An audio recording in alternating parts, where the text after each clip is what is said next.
I prepared a very nice lecture for you. I hope today you will enjoy. Like, first of all, it's nice we made it to lecture 3.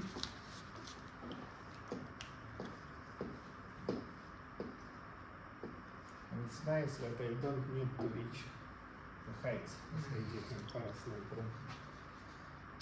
So, lecture 3. Today we will try to discuss 2 things.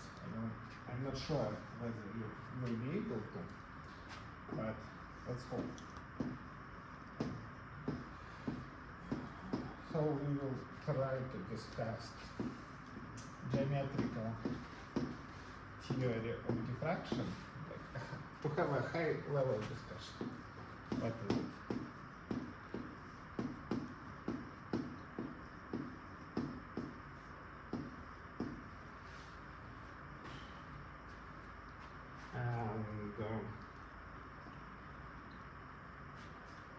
Then we will look into half-plane problem.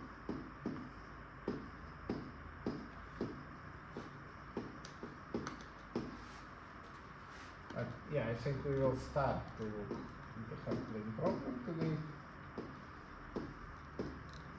But yeah, we might not finish it.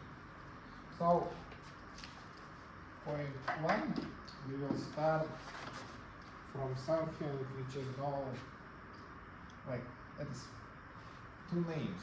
Either it is known as like GO, geometric optics,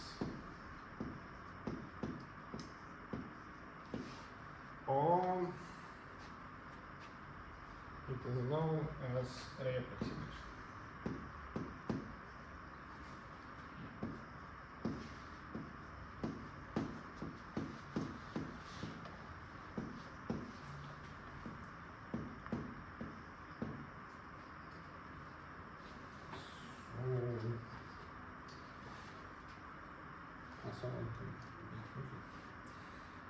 So what we do? We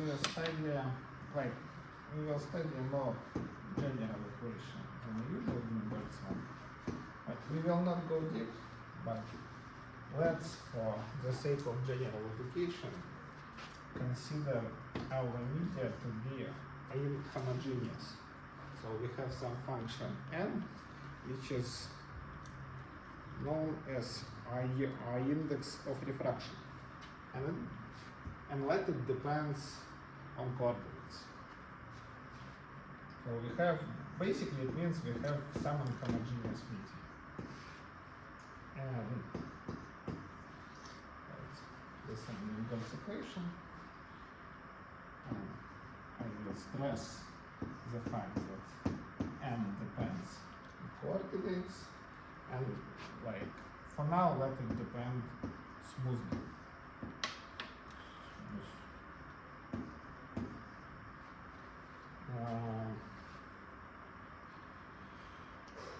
So I am index of refraction.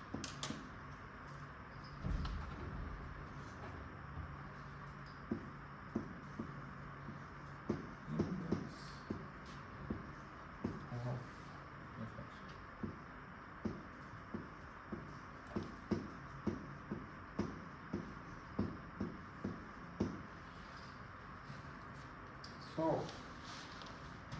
second part, we won't try to look for a general solution. We consider a specific case where the wave number tends to infinity, or like case of high frequency diffraction. And that's of course what usually we have in optics, but if you consider acoustical problems, that's not always the case. So for acoustics, this condition might not be always satisfied, but anyway, we should be able to deal with it. And so how do we solve this problem? We look for solutions in terms of WKB ansatz.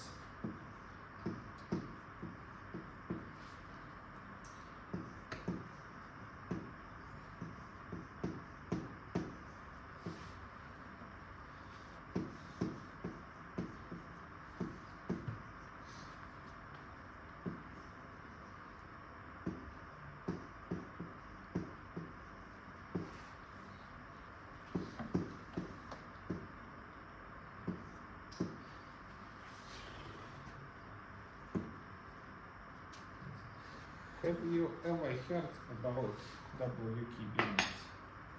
No? Like, never studied quantum mechanics. That's fine. Doesn't matter. So it's not nothing fancy here. So just we anticipate to have some rays, we have some physical intuition, and what we think our function should behave as some ray. So for example, if we just have only this term, and this term is linear, then we just have a plane wave. And then we say, okay, we have some waves, they have curved wavefronts, and let's just try to use this ansatz and see what happens. Also, this is like one way to write it down, and yeah, probably it's a good idea to stress it now that actually this term doesn't depend on wave number. So we have k not here and k not here. So like another way to write it down is even more sensible.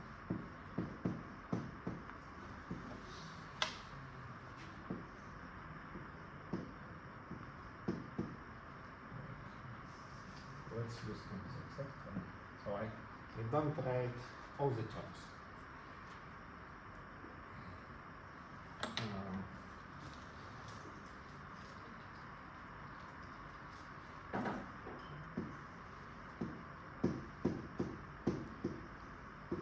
So we just have some phase term and some amplitude term.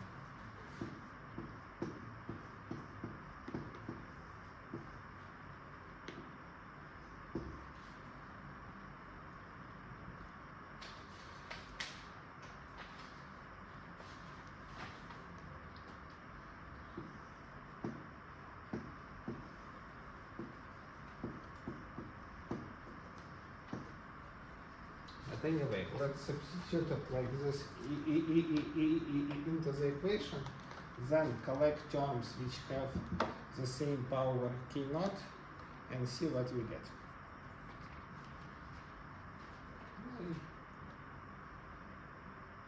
I probably already failed.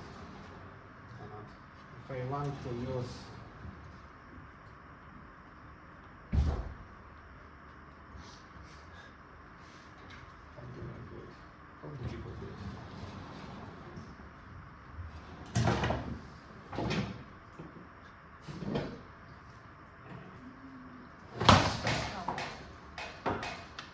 just goes up and down, and there's no convenient access to like this.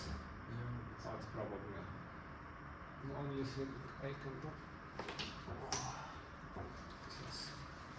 Okay, I will continue here. So can you see? But you already have, I don't know how meaningful is it. But anyway, have this and that. Substitute into the inverse equation. So what do we do? Yeah, let's compute just the derivative itself.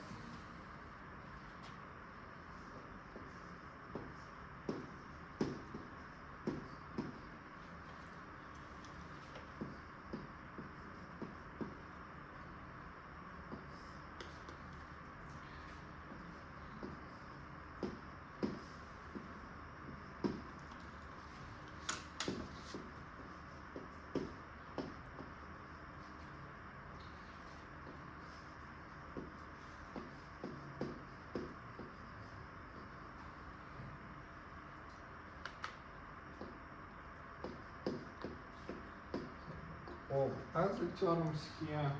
So I just want to write the equation for G0 and G1, and I don't care about higher terms. So here, nothing happens to the exponent. Oh, it's the same bracket here. And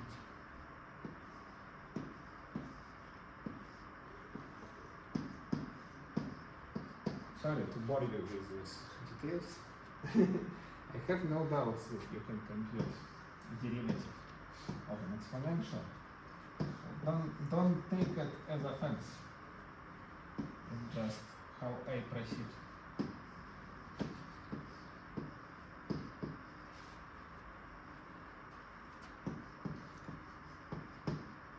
So we differentiate this thing. First we square this stuff because we take.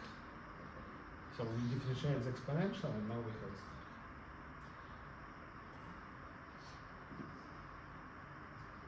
It's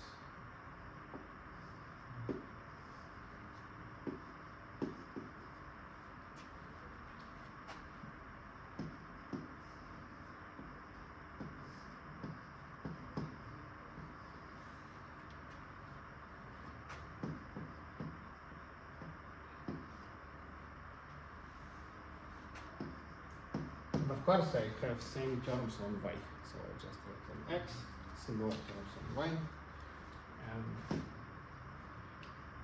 so.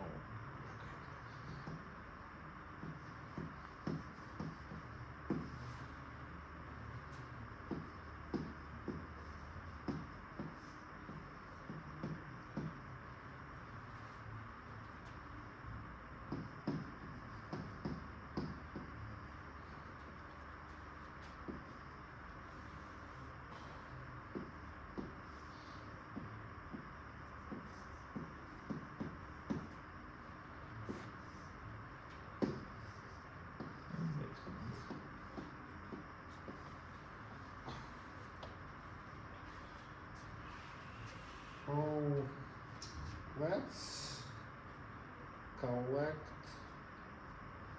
the zeros term. The zeros term.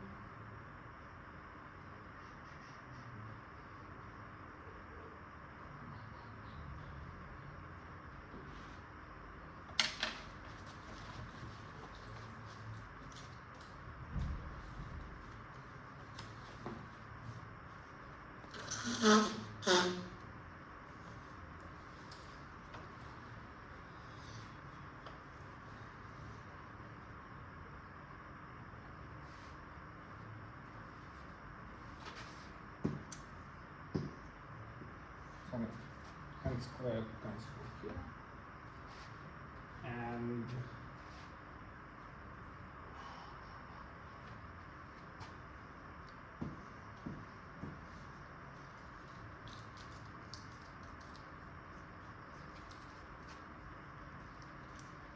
I'm feeling that something.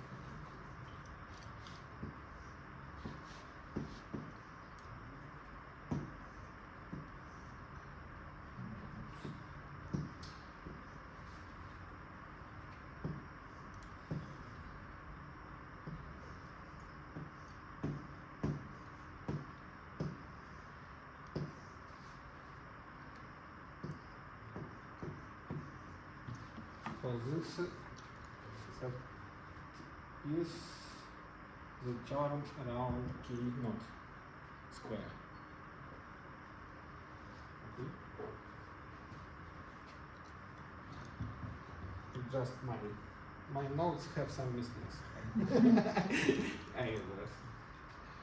My mind was not clear when I was writing. So I need to go to control.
this is the term at just k naught. Okay, we have, that's what I want to looks like. Have a system of two equations, and also you can see if we solve this equation, then G naught is just right hand side, some not the right hand side, some known function in this equation. This, and we can then just solve this equation, because for G1 it's just first order PDE, so using like method of characteristics, we can just integrate this equation. So have you ever seen this before? Never. You've seen. I mean, not exactly like this, but Yeah, I mean, yeah, it's. yeah. That's So you know the names for these equations. These equations are like very famous, and they have personal names.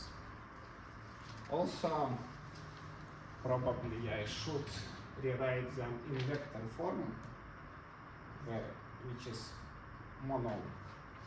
So vector form is like this.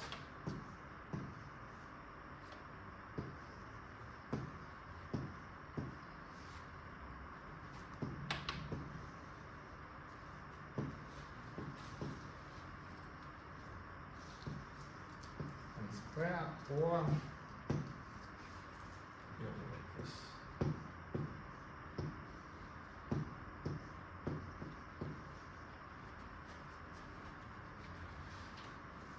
And yeah, the second one.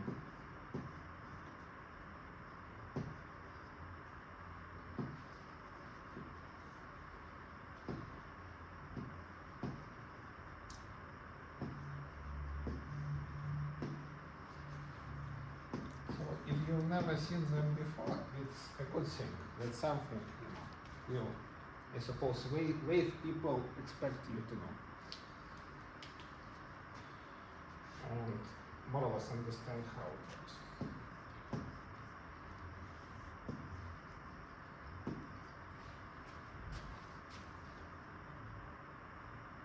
Yeah, makes sense. And okay, final bit, I can rewrite this equation using amplitude A. This also this form is used.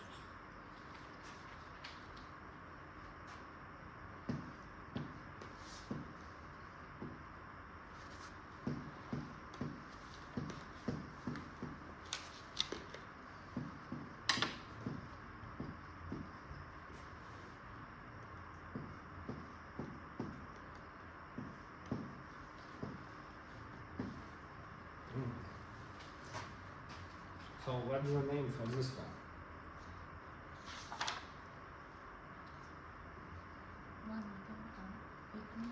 What? Let's say again. A-canal? A canal. Yeah, it's called a canal equation. Actually, don't know what this word means, but it's like a tube Isn't along. it a name? I was thinking a canal is something like. how do you spell it? Yeah, I have. No, I put. no, I've put it here. E-I-K-O-N-A-L. I will write it down. Okay. I actually didn't check why it has this name. I never questioned it. A canal equation.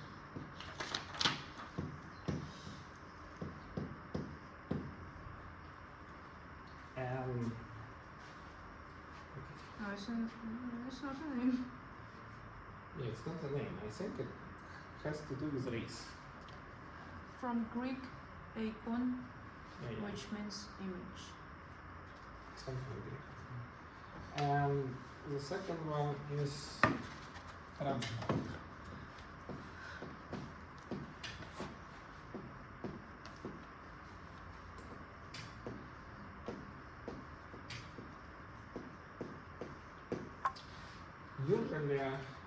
Usually people solve just the first one. And write it down if you want.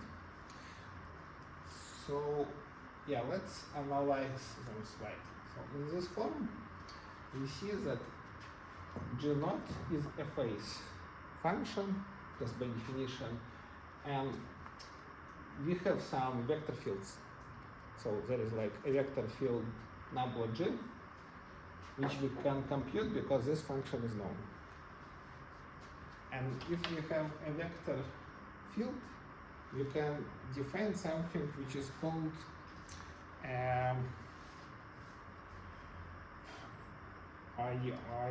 integral curve.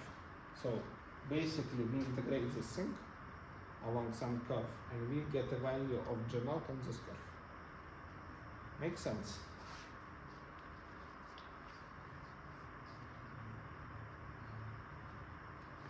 Like, simply speaking, what's the procedure if you want to solve this problem? This thing we just know, because it's equal to the diffraction coefficient. Then we can somehow integrate this thing, for example, numerically, and then we will get a value of G naught, which is like a phase function. And what does it say? And like, if we are being mathematicians, we say this is a vector field. Vector field define some integral curve, and I will make a picture for you.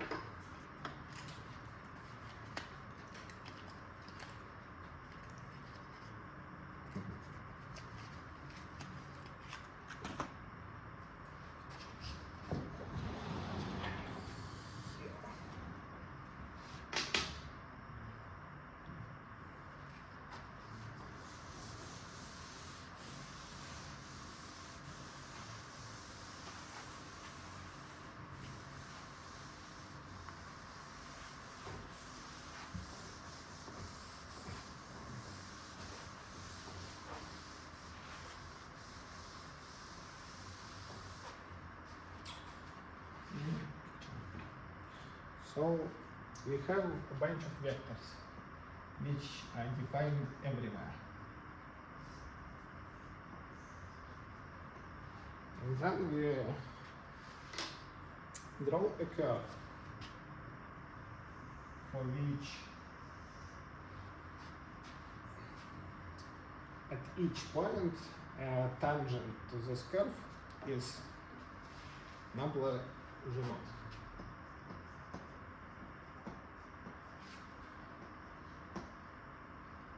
This is nabla G naught.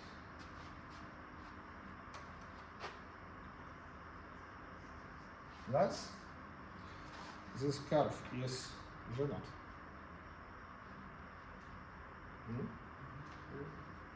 Reasonable. And then what we have, this is actually a point when we understood that what we have is a bunch of rays. So we can draw a bunch of these curves. Then of course we can define some other colors. We can define wavefront, which is orthogonal to the ray, and yeah, and that's it.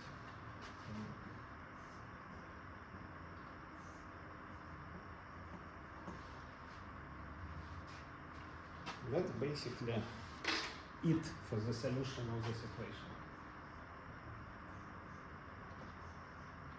Of course, the form of this curve just depends on the diffraction index. So we integrate. If it's linear, then it's just plain. Yeah, we can discuss it right now. So if it's linear, then nabla G is equal just to 1. So G is just kxx plus kyy. And that's what we have. So if we have just a free space without any scatterers, our solution is just a plane wave. But of course we so we need to have something which we interpret as a starting condition for this equation. So we have some, take something, one more color. So we have point source.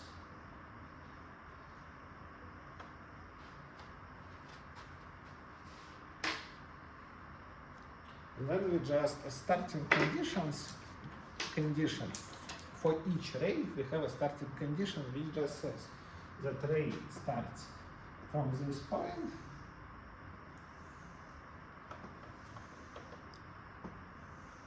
and it has some like angle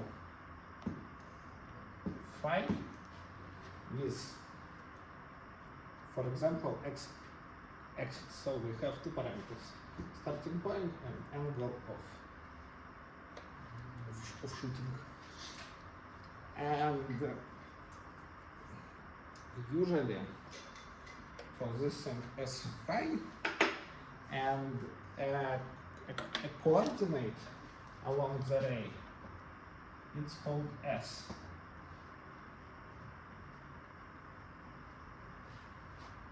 So s is just g. So s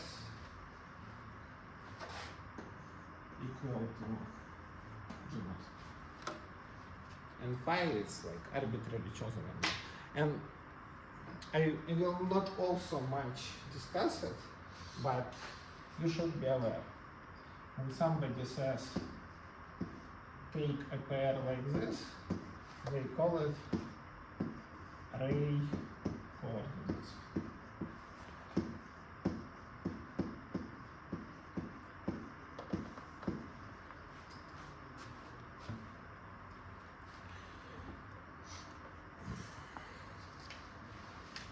Okay. And this is regarding the solution of first equation. So this one we kind of solved just by integrating. And the second one, so now we know G naught, we substitute it here, and then we can solve it in a similar way. And I will skip it. It's more or less standard thing, you can find it. Maybe not in Wikipedia, but in some textbooks on ray theory. And the only thing I want to say is that A is proportional to 1 over square root of n. And this is a direct consequence of energy conservation theory.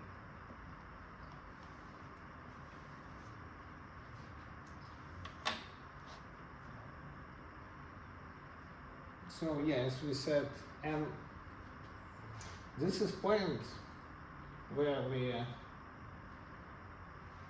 like at this point we suppose that we have the inhomogeneous media, but after this point I will consider the case n equal to 1, and it's like a fancy way to explain when we have a homogeneous media, our solution is just a plane wave. And this all science is called geometric optics. And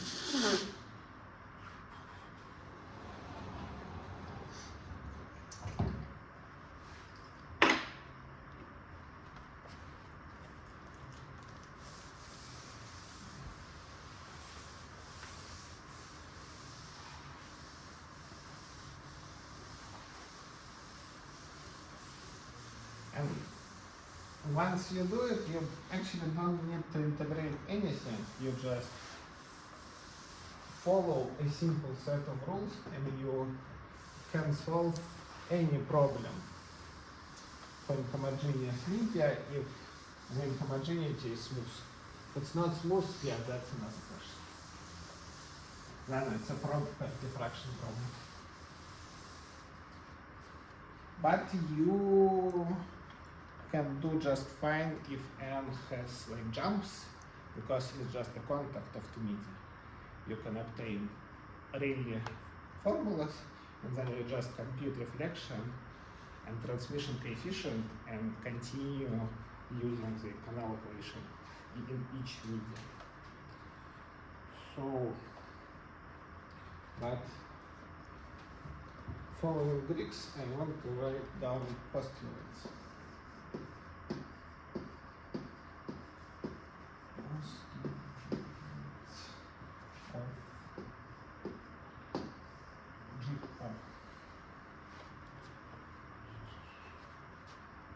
For homogeneous media.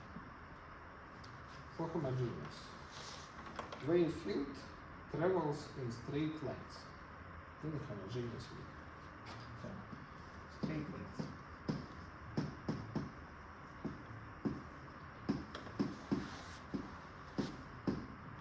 Travels in straight lines. Second, wave field obeys the law of reflection and refraction. So when we have two different media, we just compute, as I said, reflection and refraction coefficients and continue the computations. So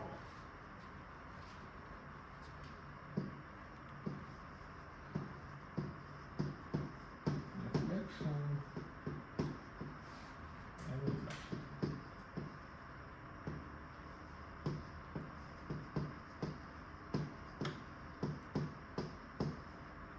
And third,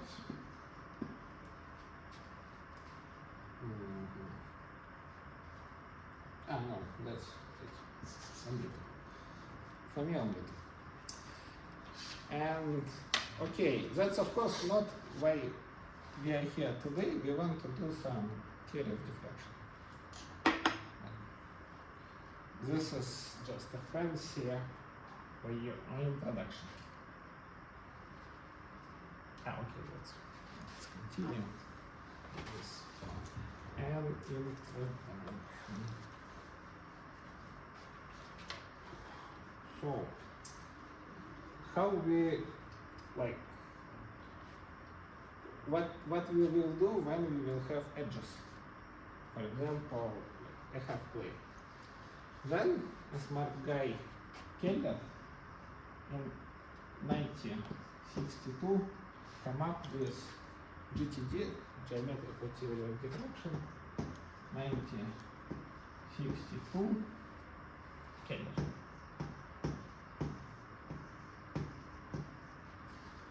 And he was also a guy who loved to draw pictures. And he said, okay, consider, let's use geometrical optics almost everywhere and slightly modify it to take into account diffraction. So now, for example, we have some scatterer, which is like the simplest one is just a half plane, or some edge. And then, following the theory of diffraction, we have some point source. We can have a plane wave, it doesn't matter. So what we have? We launch rays, and here we just obey the law of reflection, and that's our field. But we have, and some rays just go all the way to infinity. But here we have a special ray. This ray hits the edge. And here he adds two more postulates. It's a third postulate to enlarge the domain of application of GTD. It will be edge acts as a secondary source of diffracted waves. Edge is a secondary source.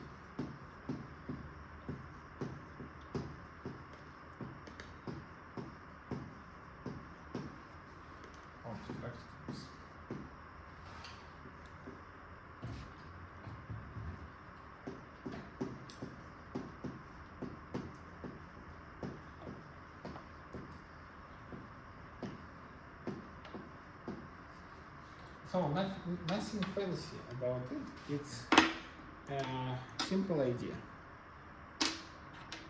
So we say when this ray hits the edge, we have a cylindrical wave going into all directions from this edge. And the question that we have to answer is what is the amplitude of this wave? And this is the first postulate.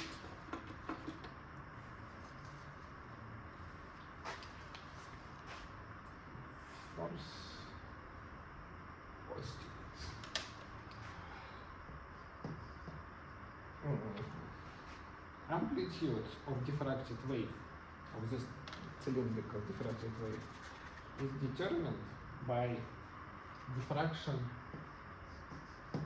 coefficient, what we also know as the directivity.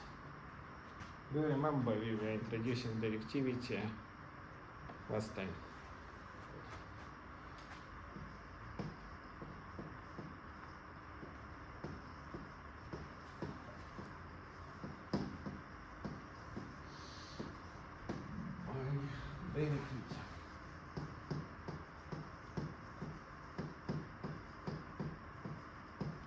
And it's not just words. Here I mean some mathematical expression. So I say all my field is the sum of the incident field, reflected field, and diffracted field. So whole field is U in plus U ref plus U diff. And for this particular case, U diff is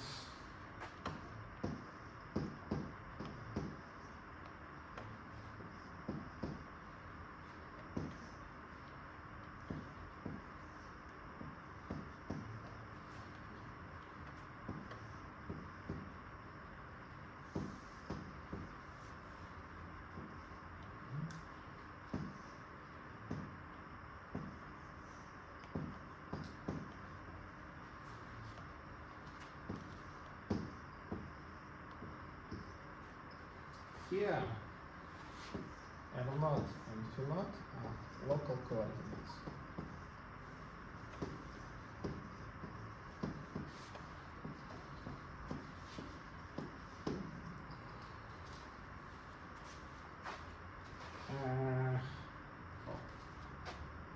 They live here.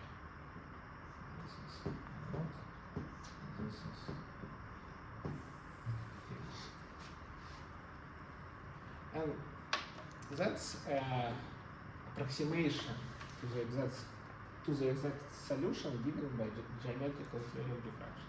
And for this particular case where we have a half plane, this thing is a directivity for half plane problem.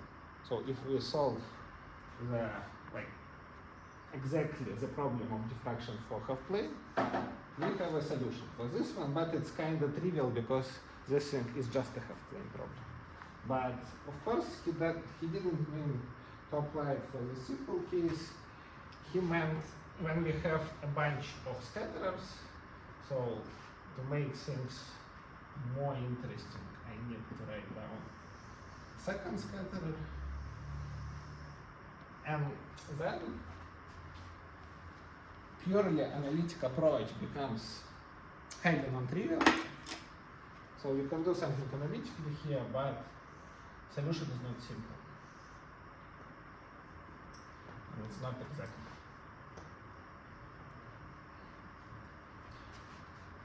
Here also you have a special ray that goes to the edge.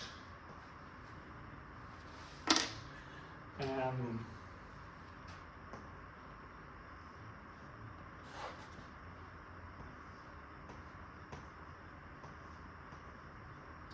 you have a diffractive field produced by this edge. So if we want to write down the diffractive field here, so we will have additional terms. Somebody might think that we will have only one additional term, But that's not true. Not true. Because we also have a fifth postulate. Fifth is like probably the most important. It's called locality principle.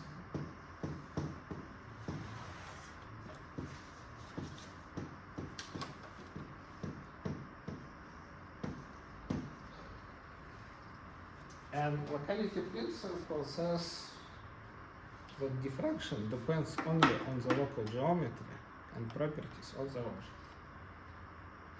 Total diffracted field can be calculated as a series of acts of diffraction.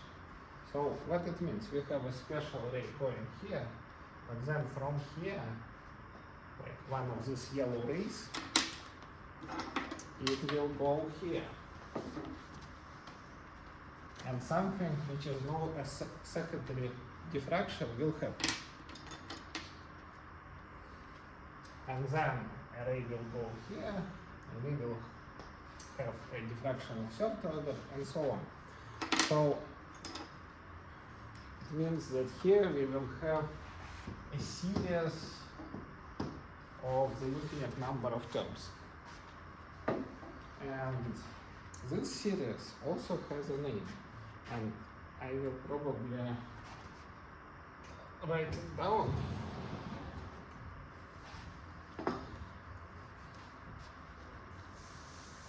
Because we need to acknowledge some German scientists. By the way, do you know the name for the series? Do you know? What? Schwarzschild, yes. Or diffraction series. Sometimes it's just called diffraction. Yeah, it's Schwarzschild. So, like, sometimes people formally write it like this. It's actually hard to show that this series is an asymptotic series. So it's like has some convergence properties. And I don't type this. You just like usually as applied people we just believe in it. But yeah, some smart people proved it for a lot of problems. And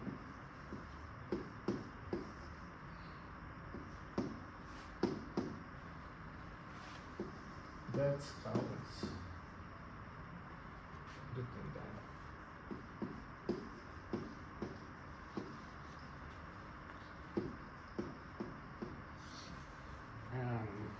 Yeah, I will put down his name. Because it's actually, he's a very famous guy. He contributed to many branches of physics. Probably he is more known for his contribution to gravitation theory. So he's the one who wrote down a metric for a black hole, for a spherically symmetric black hole. And I think he did it while he was fighting in World War I. He was computing some trajectories because he was bored with this monotonic computations. He decided to do some revisions. But he also did this. And this is a nice idea, so it's quite powerful. Yeah, let's have a short break. And I will say why this idea is nice afterwards. Let's stop with a cliffhanger.